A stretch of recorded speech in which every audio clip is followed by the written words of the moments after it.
Oke, pagi ini kita akan melanjutkan materi kita di bab 3 mengenai peran pelaku kegiatan ekonomi. Ya, kemarin eh, saya sudah review mengenai produksi itu apa, distribusi itu apa, sama konsumsi. Nah, ini berikutnya saya coba share dulu ya. Nah, sudah muncul di layar kalian di situ. eh, Untuk karena kita bicara peran pelaku kegiatan ekonomi, nah, jadi ini ada 4 ya. Kita akan selain dari kalau kemarin kan kegiatan ekonomi itu kegiatan ekonominya apa? Mulai dari produksi, distribusi, dan konsumsi. Dengan pelakunya, produksi itu disebut produsen, distribusi itu disebut sebagai distributor atau pelakunya, konsumsi konsumen berarti kan. Nah, itu pelaku dari kegiatan ya, pelakunya atau orang yang melakukan kegiatan ekonomi tersebut. Nah, berikutnya ada kalau secara apa ya, secara keseluruhan ada beberapa pihak yang terlibat dalam eh, bergeraknya perekonomian dalam suatu negara atau dalam sebuah perekonomian. Ya, ada 4 pihak di situ. Nah, yang akan kita pelajari satu persatu nih. Nah, yang pertama itu ada namanya itu rumah tangga keluarga. Jadi rumah tangga keluarga ini sebetulnya adalah eh, si konsumen itu sendiri, ya artinya dia eh, yang membutuhkan, artinya dia yang menghabiskan nilai guna barang atau jasa tersebut dari si produksi, dari si produsen. Nah, jadi sebetulnya kalau kita bicara unit ekonomi terkecil yaitu keluarga, rumah tangga keluarga. Nah, tapi keluarga di sini tuh bukan keluarga dalam arti ayah, ibu, anak gitu bukan. Tapi kalau secara ekonomi, walaupun disebut rumah tangga keluarga, tapi itu disebutnya adalah yang pertama sebagai konsumen dan yang kedua itu sebagai penyedia jasa faktor produksi tenaga kerja.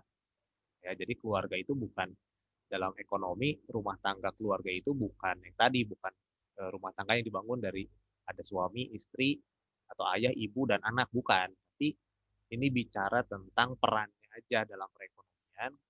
Rumah tangga keluarga itu sebagai konsumen, yang kedua itu dia sebagai penyedia jasa faktor produksi. Masih ingat kan? Faktor produksi itu ada 4: sumber daya alam, sumber daya manusia, nih tenaga kerja nih sumber daya manusia, sumber daya modal, sama yang terakhir adalah keterampilan entrepreneurship atau kewirausahaan. Nah, si unit ekonomi terkecil ini atau rumah tangga keluarga ini, mereka sebagai penyedia jasa faktor produksi. Artinya, kan membutuh kalau kita memproduksi sesuatu kan butuh tenaga kerja tuh. Nah, si rumah tangga keluarga ini yang menyediakan. Ya, artinya tenaga kerjanya itu berasal dari ya ini, dari si rumah tangga keluarga ini atau unit ekonomi terkecil dalam perekonomian. Oke, berikutnya tadi kan rumah tangga keluarga nih atau bagian konsumen dan penyedia jasa faktor produksi. Nah, berikutnya adalah rumah tangga produsen. Jadi dalam rumah tangga produsen, tadi kan rumah tangga eh, keluarga, tangga keluarga, rumah tangga keluarga ini unit ekonomi terkecil. Nah, berikutnya yang kedua adalah eh, namanya itu kalau di buku itu dia ada di halaman, coba saya lihat dulu ya, salah.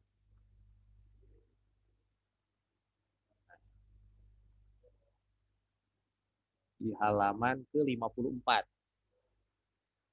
mengenai arus lingkar kegiatan ekonomi. Nah, itu nanti ada penjelasan lebih lebih detailnya tuh sebenarnya. Enggak deh, dimulai dari halaman 52 pelaku kegiatan ekonomi. Ada rumah tangga, tadi ya rumah tangga. Yang pertama rumah tangga keluarga, Yang kedua, atau ini juga bisa disebut rumah tangga konsumen, ya. Karena kan di dalamnya dalam rumah tangga keluarga ini ada konsumen sebagai konsumen dan penyedia jasa produksi. Jadi ini rumah tangga keluarga ini disebut juga biasanya rumah tangga konsumen atau konsumsi juga sama, ya. Nah, berikutnya adalah pelaku kegiatan berikutnya. Nah, ada yang disebut rumah tangga produsen. Nah, di rumah tangga produsen ini, kalau kita bicara pengertiannya, artinya, ya, ini adalah kesatuan yuridis dan ekonomis dari faktor-faktor produksi yang bertujuan mencari laba atau memberi layanan kepada masyarakat. Nah, secara mudahnya, secara simpelnya, rumah tangga produsen ini bicara tentang yang namanya perusahaan atau disebut juga perusahaan. Nah, perusahaan itu sendiri dalam perekonomian, terutama di Indonesia ini sebetulnya ada empat pilar yang menopang perekonomian di Indonesia terutama. Kalau di sini kan dia hanya dibedakan atas dua macam aja nih, perusahaan milik negara dan perusahaan milik swasta. Nah, sebenarnya ada dua lagi, perusahaan milik asing dan yang terakhir itu yang keempat adalah koperasi. Nah, kalau kalian pernah dengar kata-kata koperasi, nah sebenarnya itu termasuk empat pilar perekonomian Indonesia selain perusahaan milik negara, milik swasta, milik asing, dan koperasi. Nah, tapi kalau secara keseluruhan yang disebut dengan rumah tangga produsen itu cuma perusahaan aja lah. Yang gampangnya kalau rumah tangga produsen itu perusahaan lah.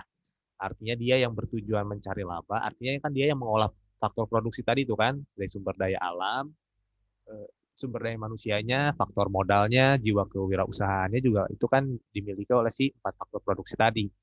Nah, intinya dia mencari laba dan memberi layanan kepada masyarakat. Nah, ini yang membedakan antara perusahaan milik negara dengan perusahaan milik swasta. Kalau perusahaan milik negara nih contohnya nih, ini Pertamina nih, kalian mungkin sering dengar nih, ada perusahaan Pertamina, ya. Ini sebenarnya nggak, ini bergerak di bidang minyak, ya, bensin, solar, apalagi tuh Pertamax, Pertalite, itu kan ada pom bensin. Nah, kalian ada juga di sini ada produk-produk lainnya. Nah, ini tuh termasuk perusahaan milik negara. Kenapa perusahaan milik negara? Karena dia sebetulnya dia tidak mencari laba. Dia memberi layanan kepada masyarakat nih. Kalau perusahaan milik negara, tujuan utamanya memberi layanan kepada masyarakat. Kenapa? Karena semua faktor produksi yang ada, terutama faktor produksi alam, di Indonesia khususnya, itu harus dikuasai oleh negara. Tidak boleh diberikan kepada asing. Maksudnya apa? Supaya tidak terjadi ada yang namanya itu eksploitasi sumber daya alam. Artinya penggunaan sumber daya alam yang berlebihan atau di luar batas. Nah, jadi contohnya nih minyak bumi. Minyak bumi kan jumlahnya terbatas tuh. Kalau dikuasai oleh swasta, swasta ini tujuannya mencari laba, bukan memberi layanan kepada masyarakat. Tujuan utamanya mencari laba. Jadi kalau misalkan dikuasai oleh swasta, bisa dibayangkan minyak bumi kita mungkin dalam beberapa tahun udah habis, ya, dijual terus, dapat untung. Tapi karena dikuasai oleh negara, nah jadi dia hanya memberi layanan kepada masyarakat. Gak cuma Pertamina nih, banyak perusahaan nanti kita juga belajar di ini lebih tepatnya di kelas 10 apa kelas 11 ya. Nanti kita belajar sih empat pilar perekonomian itu, empat pilar ekonomi. Apa di ini ya? Oh, ada tuh nanti di bab 7 badan usaha dalam perekonomian. Nah, itu dibahas tentang ini nih, tentang perusahaan-perusahaan. Tapi intinya yang disebut dengan rumah tangga produsen yaitu perusahaan itu. Perusahaan entah itu perusahaan milik negara atau perusahaan milik swasta. Ini contohnya PT Astra Internasional. Nah, ini milik swasta nih. Tujuannya memang mencari keuntungan di sini. Ya. Kalau di badan usaha milik negara itu memberi layanan, contoh misalkan Kereta Api Indonesia, PT Kereta Api Indonesia. Nah, itu kan memberi layanan tuh. PT Damri, Bus Damri tuh.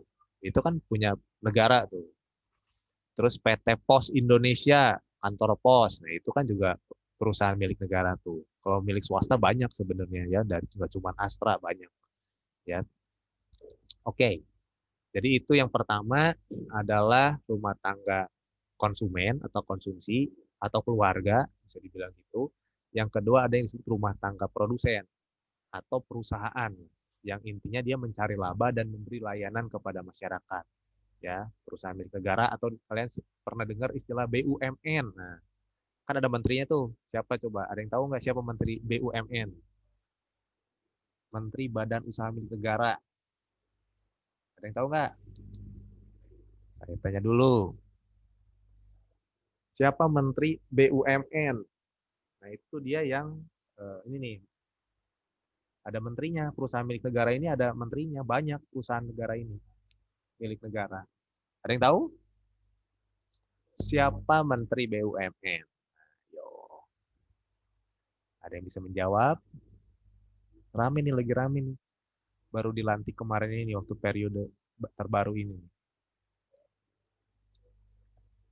Tadinya dia pemilik klub Inter Milan. Kalau yang suka main bola tahu.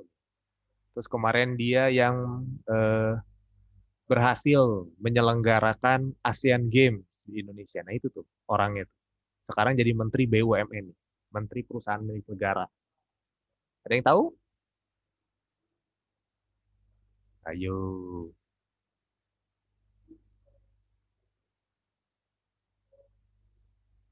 ada yang tahu? Harus tahu nih. Gak ada yang tahu? Menteri BUMN siapa? Nah, saya kasih tahu. Menteri BUMN itu namanya Erick Thohir. Nah, ini nih Ailin tuh, udah jawab tuh, Erick Thohir. Nah, itu tuh, ya. Ini nih, ada menterinya nih. Karena ternyata perusahaan milik negara ini banyak banget. Banyak yang karena sumber daya manusia, sumber empat faktor produksi dan sumber daya alam lah, terutama di Indonesia itu banyak. Ya berarti banyak yang mengelola, nggak cuma Pertamina nih. Ada kalau kalian pakai di rumah pakai air pump, PDAM, nah itu juga milik negara tuh, PDAM. Listrik, PLN, perusahaan listrik negara, nah itu badan usaha milik negara, punya negara. Oke, nah jadi apa nih hubungannya? Jadi ada istilahnya itu hubungan dua pihak atau kalau di buku itu bahasanya arus lingkar kegiatan dengan dua pelaku ekonomi, yaitu rumah tangga dan perusahaan. Nah, ini hubungannya apa nih? Dari kegiatan ekonomi dari dua pelaku ekonomi ini, rumah tangga konsumen dan rumah tangga produsen. Nah, di gambar kalian bisa lihat nih hubungannya nih. Rumah tangga keluarga tadi, ingat ya, dia ini yang menyediakan eh, faktor produksi, terutama si tenaga kerja nih, faktor kena di sini. Dia menyediakan itu. Kenapa? Ini untuk memproduksi di sini, rumah tangga produsen di perusahaan tadi, ya. Dia butuh karyawan, dia butuh pegawai. Nah, dia menyediakan nih rumah tangganya mengeluarkan. Untuk apa sih rumah tangga produsen ini memerlukan faktor produksi? Ya ini, untuk menghasilkan atau memproduksi barang dan jasa yang sebetulnya pada akhirnya dikonsumsi lagi sama si rumah tangga keluarga ini, si konsumen tadi di sini. Jadi ini saling menguntungkan nih. Rumah tangga produsen butuh faktor produksi dari sini tenaga kerja dikasih ke sini. Maksudnya untuk apa? Ya untuk memproduksi barang dan jasa nih yang dibutuhkan. Lalu dibutuhkan oleh siapa? Dibutuhkan oleh ya ini juga rumah tangga keluarga lagi nih, si konsumen tadi, ya. Nah, selain itu hubungannya ini adalah kan ini faktor produksi nih. Ini sumber tenaga kerja nih. Kerja kan di rumah tangga produsen ini kan. Ya jadi karyawan, jadi pegawai, ya mungkin jadi manajer apapun itulah ya posisinya. Nah, karena dia bekerja, dia kan dapat yang namanya gaji dong nih, uang untuk belanja faktor produksi lagi. Ini artinya ini, si rumah tangga konsumen mau beli barang dan jasa kan pakai pakai duit, pakai uang. Dapatnya dari mana? Ya ini, si tenaga kerja tadi dia kerja, dapat gaji. Uangnya dipakai, nah ini buat belanja. buat beli barang dan jasa dari si rumah tangga produsen. Nah, ini hubungannya nih, ya. Dua pelaku ekonomi, arus lingkar kegiatan ekonomi dengan dua pelaku ekonomi, yaitu rumah tangga keluarga atau rumah tangga konsumen dan rumah tangga produsen. Nah, ini saling menguntungkan nggak? Saling menguntungkan. Ya, kenapa? Contoh nih, kalau misalkan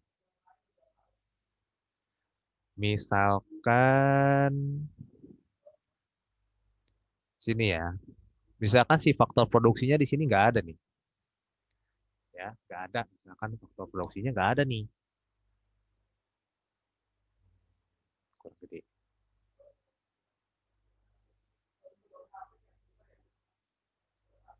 Nih, si faktor produksinya bisa nggak ada nih, tenaga kerjanya nggak ada. Apakah si rumah tangga produsen ini bisa menghasilkan barang dan jasa? Enggak kan? Nah, berarti kalau misalkan nggak ada barang dan jasa untuk memenuhi kebutuhannya si konsumen di sini nih, konsumen di sini, konsumen di sini bisa beli nggak? Bisa belanja nggak? Nggak juga, nggak bisa belanja dia. Di sini nggak ada faktor produksi, nggak ada yang memproduksi, ya ini juga ya gimana mau menggaji orang nggak ada pegawainya kan? Atau misalkan eh, tidak ada barang dan jasa yang dihasilkan. Faktor produksinya ada nggak? Ada, karyawannya nih kerja nih di sini. Tapi nggak menghasilkan barang dan jasa. Bisa belanja nggak? Nggak bisa juga ini. Walaupun mungkin di sini dapat gaji, di sini bisa nih. Kan kerja dapat gaji, tapi nggak ada barang jasa yang mau dibeli, ya berarti nggak bisa nih. Tidak bisa juga memenuhi kebutuhan. Ini ya, jadi sangat penting nih. Walaupun cuma baru dua dua eh, pelaku ekonomi, rumah tangga keluarga dan rumah tangga produsen.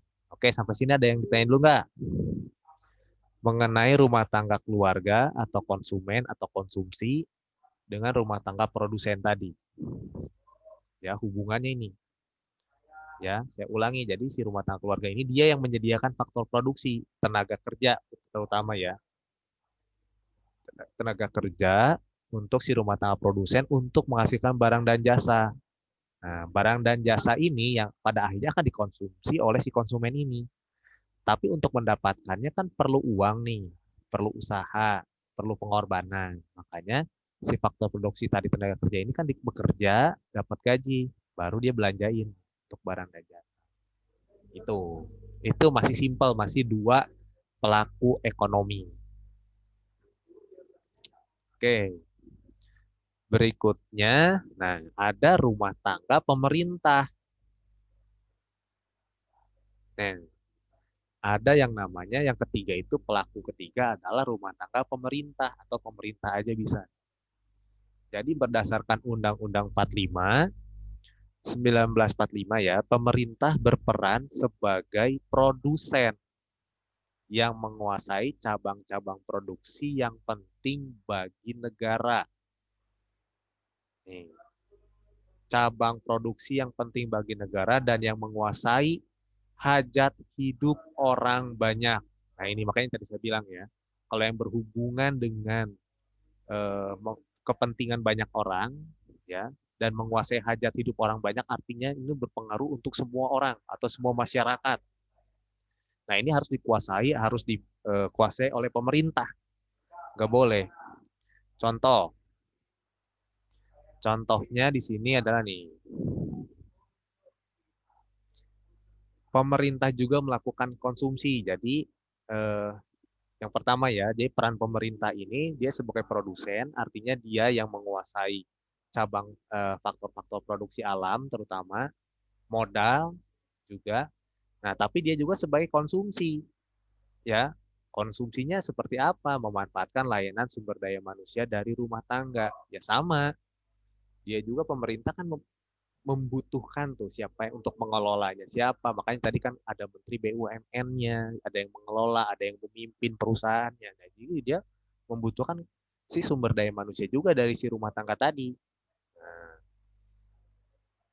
nah, ini untuk pemerintah. Artinya di sini kalau kita bicara pemerintah, eh, kalau di buku lebih dijelaskan di situ adalah menurut pasal 33 ayat 2, isinya menyatakan bahwa cabang-cabang produksi yang penting bagi negara dan yang menguasai hajat hidup orang banyak dikuasai oleh negara. Nah, di sini ada penjelasannya lagi nih, apa aja nih cabang-cabang produksinya yang dikuasai oleh negara. Pertama, bumi, air, dan kekayaan alam yang terkandung di dalamnya dikuasai oleh negara dan dipergunakan sebesar-besarnya untuk kemakmuran rakyat.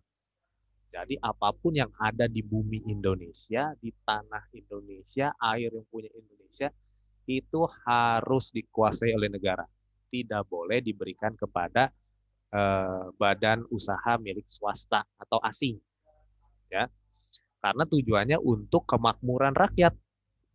Ya, nah contohnya tadi udah saya sebutin Pertamina, PLN, Telkom, ya, Telkomsel tuh siapa yang pakai Telkomsel? Nah itu perusahaan milik negara tuh Telkomsel, Telkom. PT Kereta Api Indonesia juga sama tuh. Nah itu ya. Nah contohnya banyak lagi di sini. Ada di halaman 53. Nah, makanya kenapa kalau orang-orang yang kerja di pemerintahan, ini nih, kalau kalian pernah ngeliat nggak sih? Ada orang-orang yang pakai baju ini nih, coklat. Ada yang pernah lihat nggak? Pernah lihat nggak nih? Pernah. Nah, ini kalau kalian lihat orang-orang pakai baju coklat ini disebut PNS atau pegawai negeri sipil atau orang-orang yang bekerja di pemerintahan. Nah, ini nih, ya PNS disebutnya pegawai negeri sipil. Nah, ini nih bajunya nih. Kayaknya kalau nggak salah tiap hari Senin deh. Tiap hari Senin mereka wajib pakai ini. Atau yang mungkin ada di antara orang tua kalian yang PNS, pegawai negeri sipil, ada nggak? Nah, artinya mereka itu adalah sumber daya manusia atau tenaga kerja yang bekerja di pemerintahan. Ya.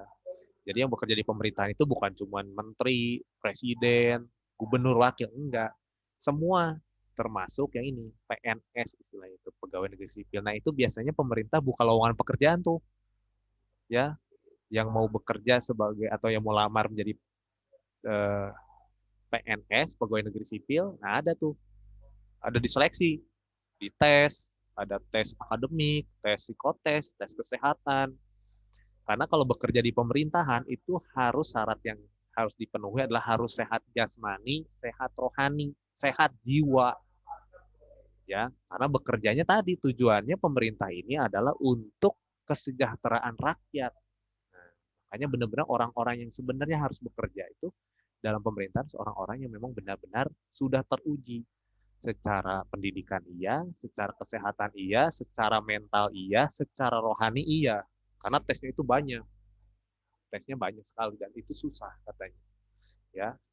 Nah, ini dari pemerintah. Jadi yang pertama rumah tangga konsumen atau konsumsi atau keluarga, perusahaan dan pemerintah. Nah, pemerintah ini punya peran. Nah, pemerintah ini punya peran artinya nah, posisi pemerintah di mana sih? Nah, di sini nih. Nah, pemerintah di sini nih, di tengah-tengah nih. Nih.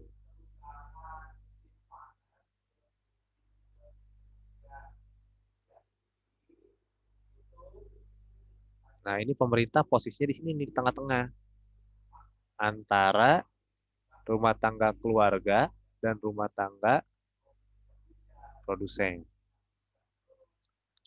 Ini posisinya di tengah-tengah, di antara atau perantara.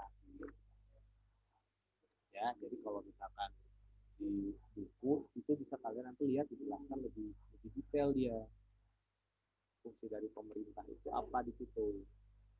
Ya, jadi ada di sini pemerintah itu sebagai selain menyediakan fasilitas umum, dia memonopoli juga tadi sumber daya alam, konsumsi, dan juga di sini ini dia pemerintah menerima ada yang disebut pajak, pajak-pajak. Ya, kalau misalkan ini orang yang bekerja nih, tenaga kerja, nah, ini nanti dapat pajak dari sini, dapat pajak. Pajaknya digunakan untuk apa ya? Untuk pembangunan negara juga, ya. Jadi pajak dari individunya atau dari perusahaan. Perusahaan itu kan bayar pajak tuh. Nah, jadi pemerintah di sini nih, ya dia menguasai sumber daya alam untuk dikelola nih untuk jadi barang dan jasa.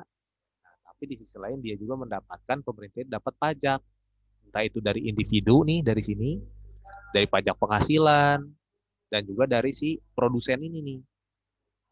Dari perusahaan juga kan bayar pajak karena kalau kita bicara pendapatan negara ya itu paling besar dari pajak ya. Penerimaan negara ini paling besar dari pajak. Tapi kan uangnya juga digunakan sebenarnya oleh pemerintah ini untuk kesejahteraan rakyat. Contoh dari pajak ini nanti memperbaiki fasilitas umum. Tadinya contohnya nggak ada jalan tol, dibuat jalan tol. Nggak ada jembatan, buat jembatan. Nggak ada public transportation yang bagus, dibuat public transportation yang bagus. Nah itu uangnya dari sini sebenarnya. Makanya ini semua berkesinambungan, nyambung satu dengan yang lain. Oke ya, jadi yang pertama eh,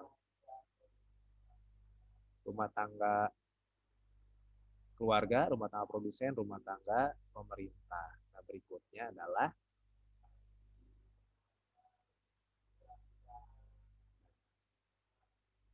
sedikit itu. Nah berikutnya adalah masyarakat luar negeri. Ya. Pelaku berikutnya adalah masyarakat luar negeri. Nah ini kalau kita bicara luar negeri, ini berhubungan dengan yang namanya kegiatan ekspor dan impor. Jadi tidak hanya untuk eh, memenuhi kebutuhan dalam negeri saja, tapi pada kenyataannya adalah kebutuhan dalam negeri ini besar kan banyak, apalagi Indonesia juga jumlahnya banyak tuh, penduduknya banyak. Jadi nggak cukup nih, makanya kita perlu impor, artinya kita beli dari negara lain. Nah, untuk memenuhi kebutuhan dalam negeri. Nah sama, demikian juga dengan negara lain. Mungkin nih, contoh di Indonesia ini banyak rempah-rempah kan dari zaman dulu, di zaman penjajahan dulu kan Indonesia ini sampai mau dijajah, sampai dijajah itu karena banyak rempah-rempah yang ternyata di negara lain tuh nggak ada, nggak cocok. Musimnya nggak cocok, iklimnya nggak cocok, sehingga nggak punya tuh mungkin rempah-rempah yang banyak di Indonesia. Nah, karena mereka juga butuh rempah-rempah itu dan ada tersedia di Indonesia, makanya Indonesia jual tuh ke negara tersebut, ke negara lain. Entah itu ke Eropa, ke Amerika. Nah, itu disebut ekspor, artinya kita jual, simpelnya itu kita jual barang atau produk kita ini ke negara lain. Nah, itu disebut ekspor. Itu yang disebut dengan masyarakat luar negeri. Ada juga di situ di buku kayaknya ya. Jadi eh, inilah 4 pelaku ekonomi yang ada. Ya, ada 4 pelaku ekonomi yang ada. Nah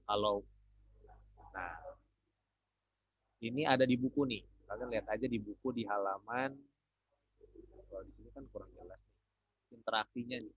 Ada di halaman 55 antara rumah tangga, lalu pemerintah, perusahaan dan eh, luar negeri. Nah, di situ ada tuh ya hubungannya nih, hubungan yang ada nih, seperti di sini nih. Itu banyak nih tuh.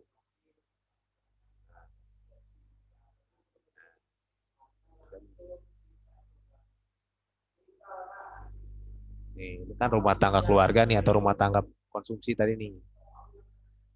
Nah, ini yang tadi saya bilang pemerintah ini di tengah-tengah posisinya.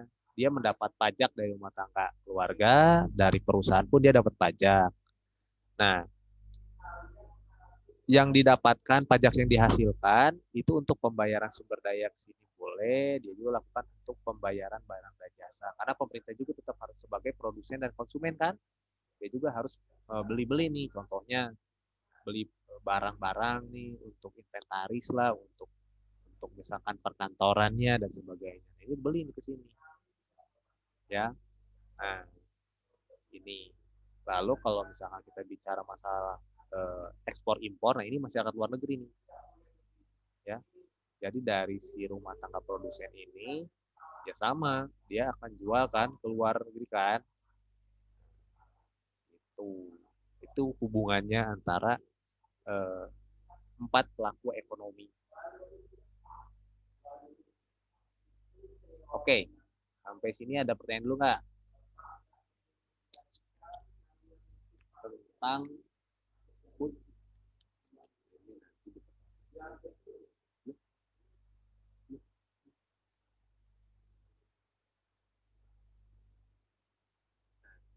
Pertanyaan dulu nggak tentang eh, pelaku kegiatan ekonomi, ya, yaitu rumah tangga, perusahaan, pemerintah, dan masyarakat luar negeri, beserta arus lingkar kegiatan ekonomi dengan dua pelaku ekonomi tadi, tiga pelaku ekonomi, dan empat pelaku ekonomi. Nah, betul. Ada dulu pertanyaan sampai sini? Silakan kalau ada yang mau bertanya.